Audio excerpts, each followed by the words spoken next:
This video is being provided to aid school districts in understanding one of the provisions that was put in place during the 2025 legislative session enacted through House Bill 252.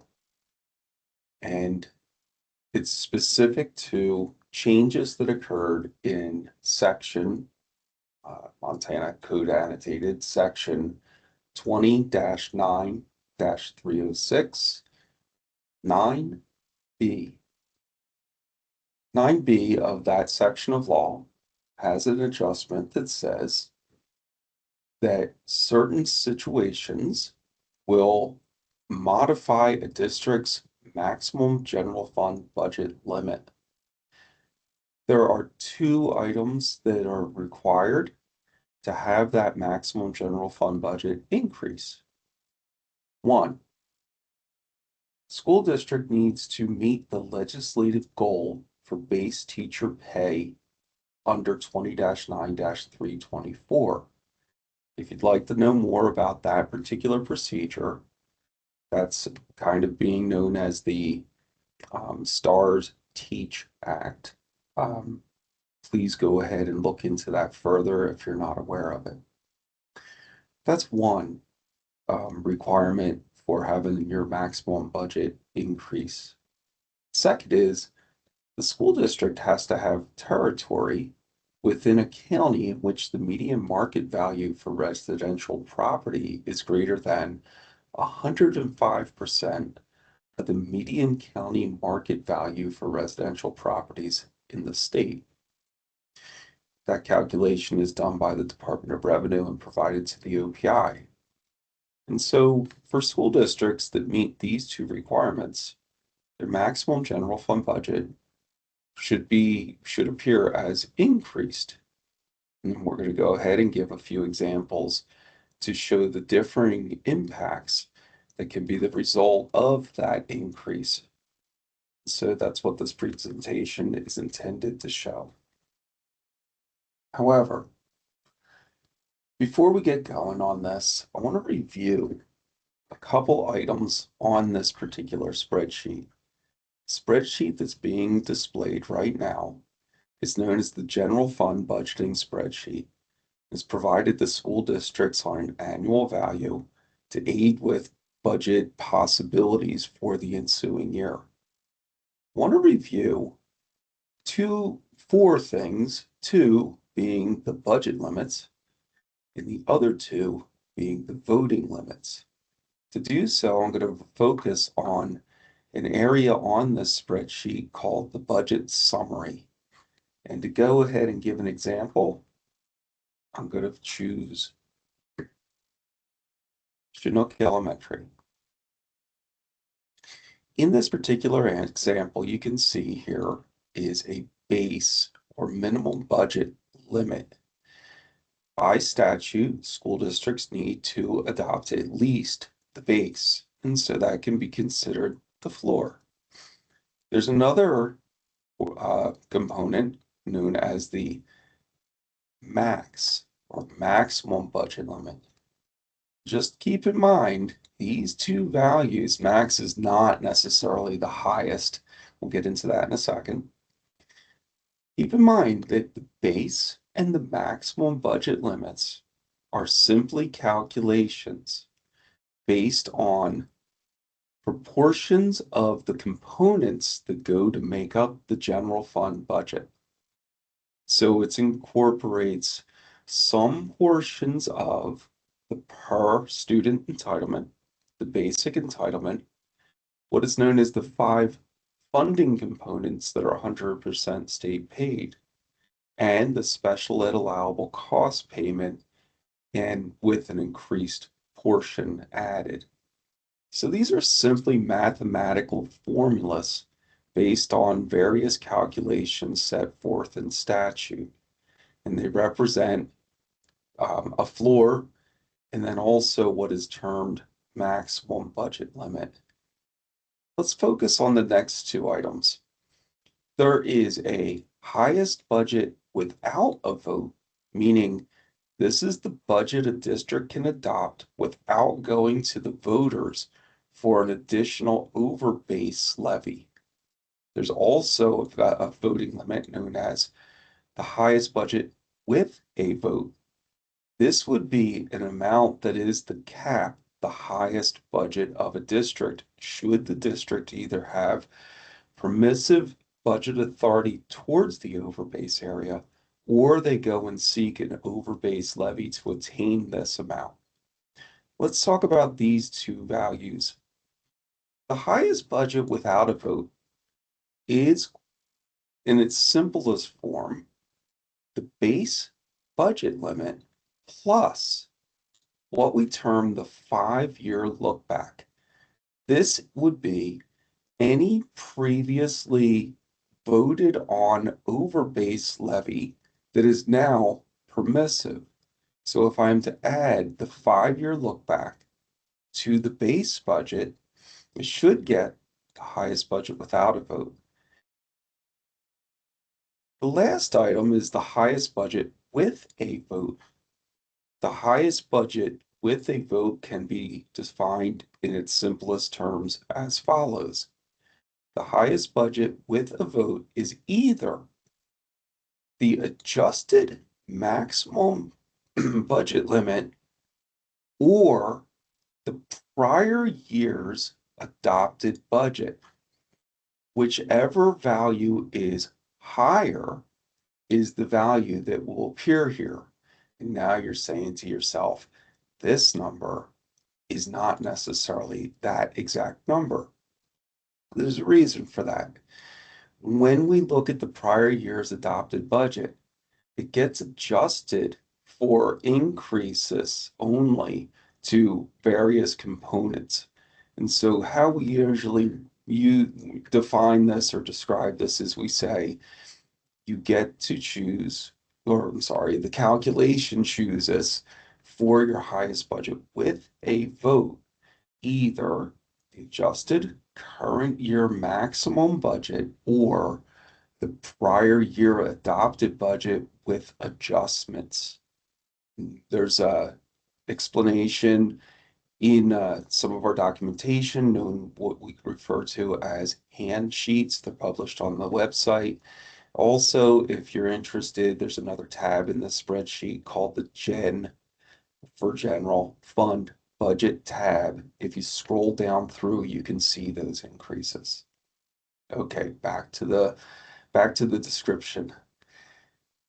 So what happens in statute what was adjusted in statute was that the maximum general fund budget limit, so now we're back to the House Bill 252 adjustment discussion.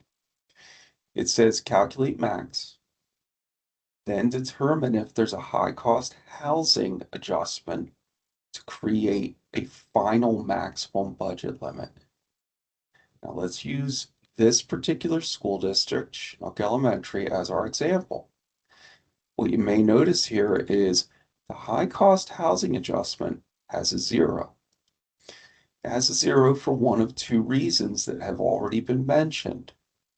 This particular district either has not met the obligation to have an increase to their quality educator component payment, or this district resides with land in a county that didn't meet the 105% median average of the state. So therefore, the high cost housing adjustment reflects as 0.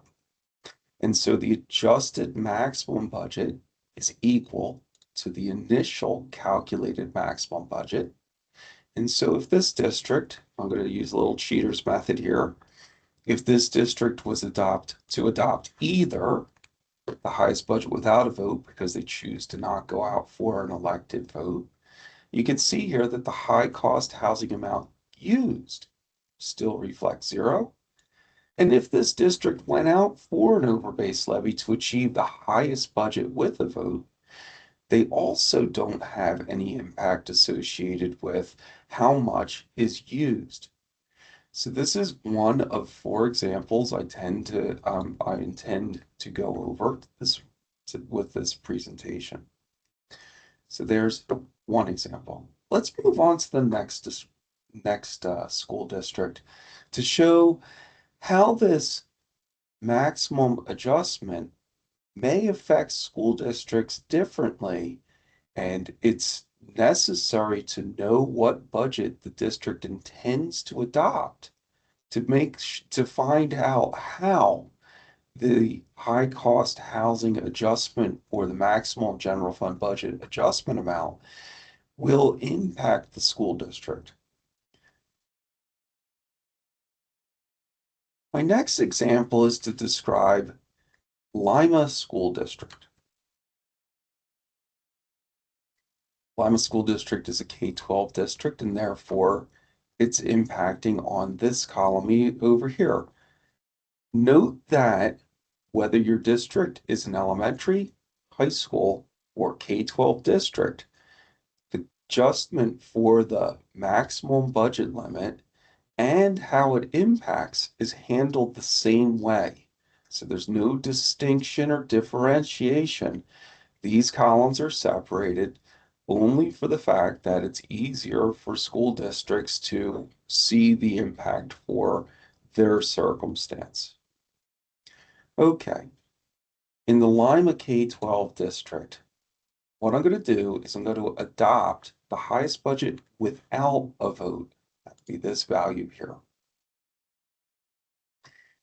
By adopting the highest budget without a vote, you can see here that the maximum budget initial was adjusted because they met both of the qualifiers, meaning the Teach Stars Act incentive and the school district resides in a county that has the 105 uh, median home value greater than that of the statewide average. And so in this circumstance, this 7,780, this district is actually using all of that, even when it's adopting the budget that is the highest budget without a vote.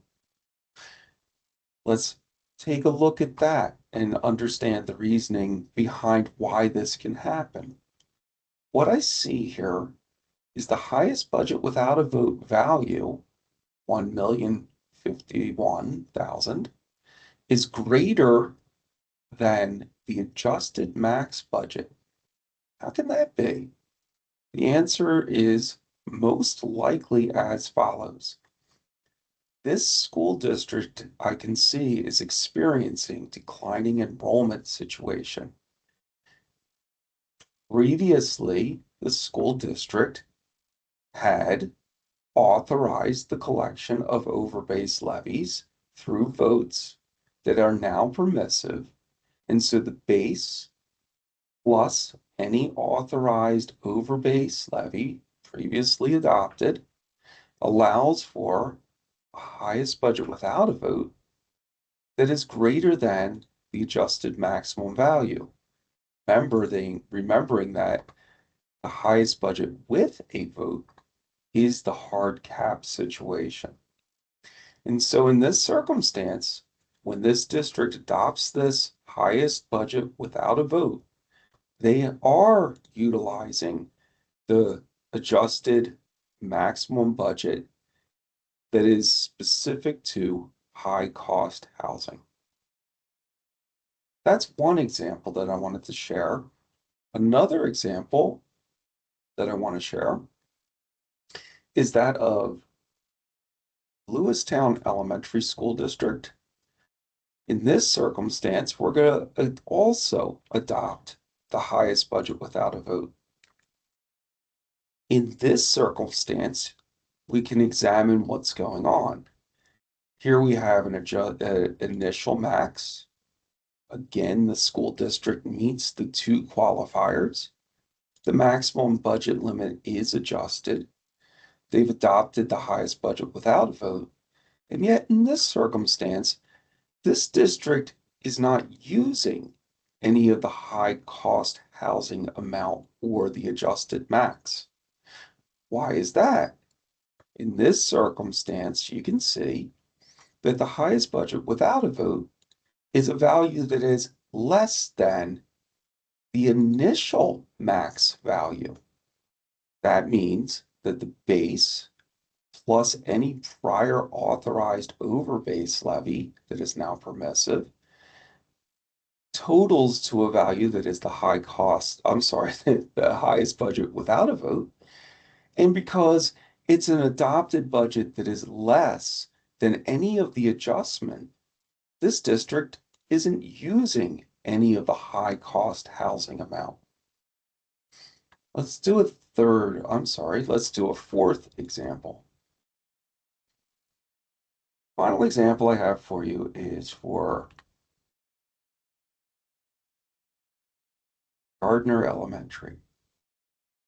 In this circumstance, Gardner Elementary, once again, I'm going to adopt the highest budget without a vote, just for unity. Again, the same situation. I can see here that the max has been adjusted. In this situation, however, as of this moment, there is no high cost housing amount used. The reasoning is very similar to that of which was explained for Lewistown Elementary. However, now what I'm going to do is I'm going to estimate some non-levy revenues. In this circumstance, the estimated non-levy revenue, I'm going to place $138,045. Let me even go put the change in there, just so it rounds out nice for us. So now I'm estimating some non-levy revenues. These non-levy revenues are being estimated to the overbase area of the budget. And because I'm estimating to receive non-levy revenues to the overbase area of my budget, I won't be required to levy quite so many mills. So now when I go back here, I see that my highest budget without a vote has changed by the amount of estimated non-levy revenue. It adjusts because I'm estimating to receive revenues that are going to be brought in through a mechanism that is not through levy. I'm still adopting that as my adopted budget. What you may notice down here is the high cost housing amount used is $5,000. That's not the total of the adjustment. It's because what I've done is I've adjusted my highest budget without a vote by estimating to receive some non-levy revenues that equate to a budget that would be a little bit greater than the initial maximum budget by $5,000. So if I was to take the difference between these two values, that's 5,000. So this district would have to identify that they've utilized $5,000 of the high cost housing amount and make sure that they recognize that or record that or track that in how they handle that going forward. So this presentation was intended to explain how it is that the provisions set forth in changing the amounts for the maximum general fund budget as adjusted for high cost housing amounts can and will adjust differently for all the districts across the state. It's important that when you choose to adopt the budget, you consider how it may or may not impact your school district individually from that of other school districts. I sincerely hope that this presentation was a benefit to you. Thank you very much.